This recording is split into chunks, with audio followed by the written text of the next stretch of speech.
नमस्कार। अहम ब्रह्मास्मि ओडिया चैनल को आपण मानक स्वागत। आज आम भिडियो माध्यम जाना कि निद्रा अवस्था कहीं मनुष्य को सुख लगी थाए। आम जिते निद्रा अवस्था उठी था आम से सुख को अनुभव करती ना कि दुख कष्ट अशांति। आम जीवन में दुख कष्ट अशांति थाए तथापि शोक उठिले आमको सुख लगे। आम शोवा अवस्था जदि कौन व्यक्ति आमको उठाए आम कहते रहुनु टिके माँ टिके शोई पड़े आउ टिके पर उठिबी अर्थ कौन आपको से निद्रा अवस्था सुख दौचे। तो मनुष्य जीवन में जिते भी दुख कष्ट अशांति थाए से शोवा बेले से सब को भूली जाए शोए एवं शोई उठला पर सुख अनुभव हुए। आम जदि मनुष्य जीवन को परखिबा प्रत्येक मनुष्य सुख उद्देश्य ही कर्म करुँच जीवन से जो भी कर्म करुँच मूल उद्देश्य होची सुख प्राप्ति करवा। कौन से मनुष्य विवाह करुँच उद्देश्य रोचे कौन सुख प्राप्ति करवा।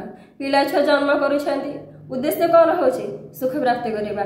जदि एमती भावते ना पिला बड़ है मत कष्ट दब कि मत नहीं अनाथ आश्रम में छाड़ीदब आजिकल संसार होती से कथा भावते आपण पिला छुआ जन्म करते कि आपण से कथा न भावी खुशीर भावना रखा हेतु पिला छुआ सृष्टि करुँच। संसार में आज विवाह बंधन जो मैंने बांधि होती प्रायतः संपर्क डिवोर्स होची। तो हुए तो स्त्री छाड़ी अलग कौटी पलाऊँच स्वामी छाड़ी अलग कौटी पलाऊँच भितर झगड़ा है कौटे आत्महत्या ये सब जिन बहुत किसी घटना घटुची। जदि विवाहर आम ए सब दृष्टिकोण को देखा विवाह करने को इच्छा हे कि इच्छा हेनी। आम से कौन देखती ना सुख सुख देखा जो ये सब आमको देखा जाए। ठीक सेमती गोटे मनुष्य मद्यपान करुँची तार उद्देश्य कौन होची सुख प्राप्ति करवा। जदि से भावता मद्यपान करवा स्वास्थ्य पक्षे क्षतिकारक लिभर खराब हम ये सब भावता से मद्यपान करता से सब न भावी से खुशी प्राप्ति निमंते मद्यपान करुँची। जो मैंने मांस खाऊँ से भावते प्रत्येक जीव भितर आम ईश्वर को देखा प्रत्येक जीव प्रति दया भाव देखा जो देखते भावते से कौन मांस खाते कि से खाते कि सी सुख प्राप्ति उद्देश्य मांस खाऊँ। तो जो मैंने बुलाबुली सब करुँच तीर्थ स्थान हो कि अलग कड़े बुलाबुली कर उद्देश्य कौन होची जे सुख प्राप्ति करवा। तो गोटे मनुष्य अर्थ इनकम करुँच उद्देश्य कौन होची सुख प्राप्ति करवा।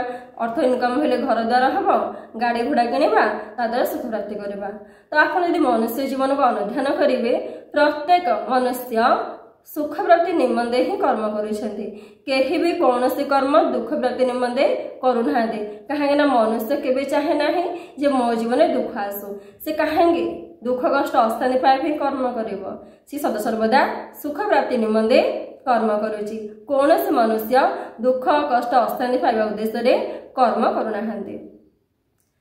आपण को जदि ये गोटे कथा कहे ये हूँ छोट खुशी आपड़ जी समय बह कले तार मसे दिमास जाए आप खुशी रहे जीवन में दुख आसब। अर्थ इनकम कले गाड़ी घोड़ा घर कले से समय खुशी दुख आसब।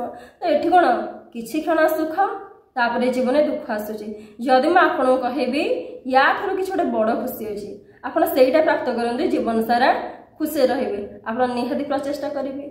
उदाहरण स्वरूप बुझु आपण रोचे झाटीमाटी घरे जदि आपको राजवास कथा कह आप राजवास रे ए घर को छाड़ी दिंतु आप छाड़देवे राजवास रे कहीं राजवासटा आपको बड़ देखा आप झाटीमाटी घरे बहुत कष्ट जीवन यापन करुले वर्षा हेले ओदा हो खरा हेले सूर्य किरण पड़ी गरम हवा ये सब जिन असुविधा होता आप आनंद रे। ठीक सेमती आप बड़ खुशी कथा कह आप ये छोट खुशी को छाड़देवे से बड़ खुशी आड़े लक्ष्य देवे कहीं कही ना बोले आप सीमित हो खुशी कर आप खुशी कथा जाने जी आप सेठू खुशी प्राप्त करेंगे। कौन प्रकार खर्चर आवश्यकता ना कौन प्रकार परिश्रम भी आवश्यकता ना आपण सेमिति ही से सुख प्राप्त करें। आसंत निद्रा अवस्था कथा चर्चा हाँ मनुष्य कहीं निद्रा अवस्था सुख प्राप्त करें ये बुझु गोटे मनीष जीवन से बहुत कष्ट दुख जंत्रणा भितर अच्छी जितेबाला से शोची से कष्ट जंत्रणा ए सब भूली जाउछि से सोउछि। गोटे माँ से नवजात शिशु को जन्म देइछि किंतु सेई माँ जेतेबेले निद्रा अवस्था सोउछि से जन्म कला छुआ को भी भूली जाउछि। जेतेबेले गोटे मनुष्य रोग रे पीड़ित होउछि से सोइबा अवस्था से रोग को भी भूली जाउछि। गोटे मनुष्य जेतेबेले सोउछि ता भितरे थिबा राग आसक्ति से समय किछि भी नाही। गोटे मनुष्य राग थिबो किंतु सोइला समय रे राग ए सब किछि नाही। गोटे मनुष्य लोभ गर्व अहंकार जड़ित होइतो किंतु सोइला अवस्था से सब नाही। अर्थ आमे कोन करेछे सोइला अवस्था सब किछि छाड़ी दउछे, सब किछि छाड़ी दउछे। अर्थ कोन संसार को छाड़ी दउछे, शरीर इंद्रिय मन को छाड़ी दउछे, जहा द्वारा कि आमे कौन करुचे ना सुख को अनुभव करुचे। जदि ए सबु शरीर इंद्रिय मन ए सब था आमे सुख प्राप्त करते नहीं।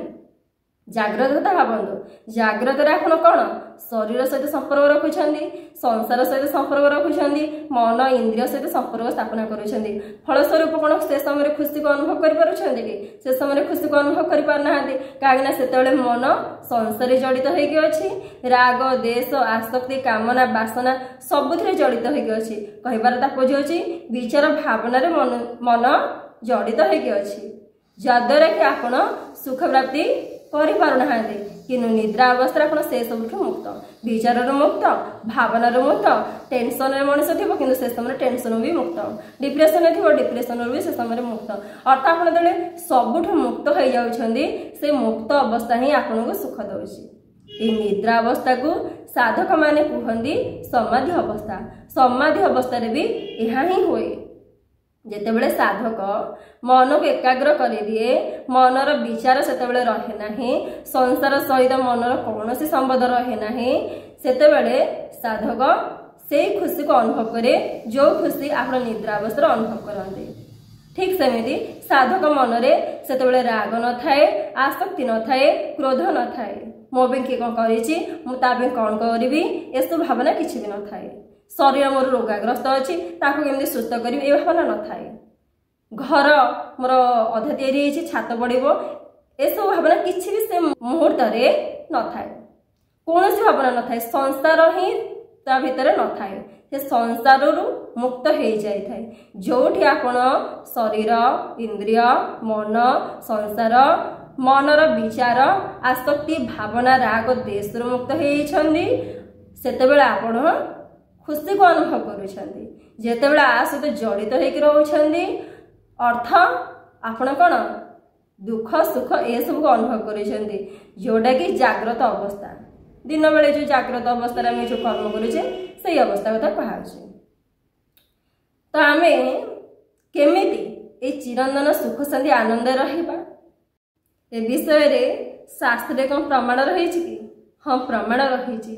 भगवान श्री कृष्ण अर्जुन कहिछंदी श्रीमद् भगवद गीता 5म अध्याय 21 नंबर श्लोक रे कहिछंदी बाह्य स्पर्शे सो सक्तात्मा विन्ध्यतात्मनिज सुखम स ब्रह्म योग युक्तात्मा सुखमखेयमश्रुते। भगवान श्री कृष्ण कहते बाह्य स्पर्श रे अनासक्त अंतःकरण युक्त साधक अंतःकरण सात्विक सुख प्राप्त हुए। तापरे ब्रह्मरे अभिन्न भाव स्थित से मनुष्य अक्षय सुख अनुभव करे। भगवान श्री कृष्ण अर्जुन कौन कहले जेतेबेले मनुष्य निज स्वरूप स्तर रहिबो अर्थ मु होछि परमात्मा अंश मु मोर जेतेबेले अंश रहिबी शरीर इंद्रिय मन ए सब को जेतेबेले पर बोली जानि परिबी अर्थ एसब मोर निजर नुह जेहेतु मो नित्य ये अनित्य आंक सहित मोर कौन संपर्क नाही। जदि आसक्ति पूर्वक राग देश हिंसा क्रोध गर्व अहंकार रूपक एमान सहित जड़ित रही ताहाले केवल बंधन पड़ेबी। बंधन पड़े कौन हम किछि सुख किछि दुख भोग करिया पड़िबो। तापरे एमिति भी हुए खाली दुख ही भोग करने को पड़े। किंतु जो माने निज स्वरूप स्तर रुहंदी जाने जाने मुझे परमात्मा अंश मोर केवल परमात्मा सहित संपर्क से जाने जाने से निज स्वरूप स्तर रुहंदे सर्वदा ध्यान रे रत रुहंदे। से मन को सर्वदा ध्यान स्तर विनियोग करते जे पर्यंत मनर विचार शांत न होइछि जे पर्यंत मन संसार मुक्त न होइछि आपण को से परम सुख शांति पाखु नहीं पारिबो नाही। आपण मन को माध्यम करके जाइए सेठी पहुँचे कहीं मन होइछि एक पदार्थ जी कि आपण सर्वदा चाहूँगी बंधन पकड़ा सर्वदा से चाहूँगी जे कोठ नहीं आसक्ति जड़ित करी कोठी कामना जड़ित करी कोठी क्रोध कोठी गर्व अहंकार जड़ित करी जिते सी स्वात्विक हो पार सी गुणातीत हो पार तो आपण सर्वदा स्वरूप स्तर रे जे पर्यंत से संसार सुख शांति आनंद सी खोजुची तो आपण सुख शांति आनंद प्राप्त करें ना स्वरूप ताकू प्रथम एकाग्र करार अच्छी से कौन करती ना साधक माने एकाग्र मन करती वर्ष वर्ष साधना करके तो एकाग्र करती संसार एवं ता सहित संपर्क जो रही से संपर्क से छिन्न करती ताकू कौन करती से अनुचित जिते आवश्यक व्यवहार करती जिते आवश्यक नहीं चुप करके रखती जमीक उदाहरण स्वरूप जिते कई जन आपण सामने अच्छा आप कथबार्ता करुँच कहीं नहांती चुप बस जदि खाली गपिबे पागल बोली लोक कहे ठीक सेमती आपण को मन केवल छटपट कराऊँच जो अज्ञान अच्छा आपण मन केवल छटपट कराऊँच विचार मध्यम कोठी को घटना गोटे घटी कौ दिन कौ वर्ष तले से घटनाटा घटी आज पर्यंत से मन में रही बारंबार से मन पकाऊँच आपण कष्ट दौर आप डिप्रेशन को जाऊँच आप टेंशन होती कि से मन जदि से विचार मुक्त हो पारंता तो आप दुख पाते डिप्रेशन को जाते कि टेंशन होती तो ताकू केवल मेडिटेशन माध्यम केवल ध्यान माध्यम एकाग्र कर से मनर मुक्त हेले जाए आपण तत्व को अनुभव करेंगे जो कहुए ईश्वर को अनुभव करवा मनुष्य जीवन सार्थकता आपण से ईश्वर को अनुभव करेंगे जिते मन कौन हम ना एकाग्र हम आपणकर से मन निद्रा अवस्था क्या सहित जड़ित होगी न थाए शरीर इंद्रिय मन सब मुक्त होता है आसक्ति राग हिंसा क्रोध सबुठ मुक्त होगी थाए बोली आपण से समय सुख को अनुभव करते जदि से जड़ित होगी था आपण से समय भी दुख को अनुभव करते साधकर ठीक से जिते साधक ध्यान करुच्ची ध्यान माध्यम मन को एकाग्र करुच्ची से मन कौन करुच्ची ना संसार शरीर इंद्रिय ठार मुक्त होगी रही से तुर्य स्थिति जापर से ब्रह्मत्व को अनुभव करुच्ची चिरंतन सुख शांति आनंद को अनुभव करुच्ची आपन भाविले यदि शोवा अवस्था खाली नुह सब बेले सब समय जदि मनटा खाली हो जाता आसक्ति राग देश मुक्त हो जाता संसार शरीर इंद्रिय मुक्त हो जाता आप खाली शोवा अवस्था खुशी पाते प्रत्येक अवस्था खुशी पाते खुशी जो बाहर कर्म कर्म कर कौन आवश्यकता पड़तानी आप केवल खुशी अवस्था रुहते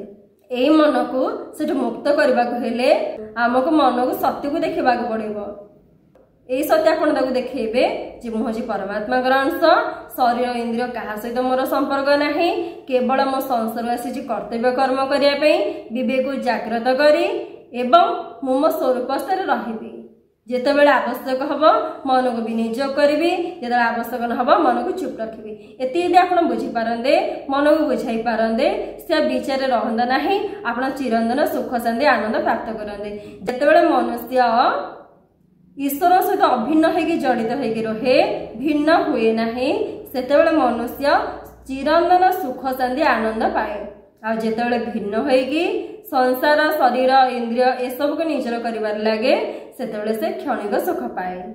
भगवान श्रीकृष्ण गोटे कथा कहले जे तुम्हें बाह्य जगत रे जो सुख शांति आनंद खोजुच किंबा बाह्य जगत रे जो लिप्त होगी अच्छा सेठारो निजको मुक्त करई दियो से सब कहीं भी तुम निजर नुहति तो आसक्ति राग देश एसबू तुम्हें मुक्त भी हो जाओ कहीं एसबू हूँ बंधन केवल तुम्हें एति भाव मु ईश्वर ठार भिन्न नुह जिते गोटे मनीष एति मानि निए जे मु ईश्वर ठार भिन्न नुह जिते से स्वरूप स्तर रहे से चिरंतन सुख शांति आनंद प्राप्त करे जिते से भावी निए ईश्वर मुझे अलग संसार शरीर को से निजर बोली ज्ञान करे अर्थ अनित्य सहित संबंध स्थापना करे से दुख कष्ट अशांति पाए।